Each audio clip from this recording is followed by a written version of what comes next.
একদিন অনেক ধনী এক লোক তার ছেলেকে নিয়ে বেড়াতে বের হলেন। তার উদ্দেশ্য ছিল গরিব মানুষরা কিভাবে দিন যাপন করে তা তার ছেলেকে দেখানো।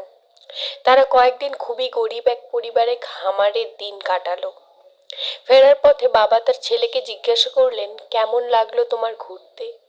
অনেক ভালো বাবা। তুমি কি দেখলে দরিদ্র মানুষেরা কিভাবে দিন কাটায়? বাবাটি জিজ্ঞাসা করলেন তার ছেলের কাছে। তার ছেলে বলল, ও হ্যাঁ, তাহলে তুমি আমাকে বলো, কি কি শিখলে তুমি? ছেলেটির উত্তর ছিল এরকম, আমি দেখলাম আমাদের একটা কুকুর আছে আর ওদের চারটা। আমাদের একটা পুল আছে যেটা বাগানে মাঝ পর্যন্ত পৌঁছায়, আর ওদের একটা নদী আছে যার কোনো সীমানা নেই। আমরা বিদেশ থেকে আনা বাতি দিয়ে আমাদের বাগান সাজিয়েছি, আর ওদের তারা ভরা বিশাল আকাশ আছে।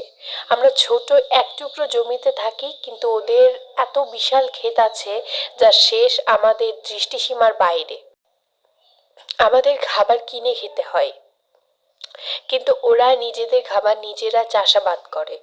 আমাদের চাকর বাকররা আমাদের সেবা করে, আর ওরা অন্যদের সেবা করে।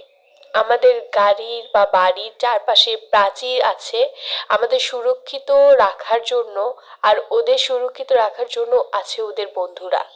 ছেলেটির উত্তর শুনে বাবা কথা হারিয়ে ফেলেছিলেন।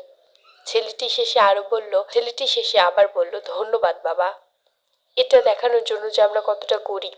ভালোবাসা, ঐক্য, সেবা, আত্মতৃপ্তি আমাদের যা দেয় তা দিয়ে বা তা টাকা দিয়ে পাওয়া কোনো জিনিস দেয় না।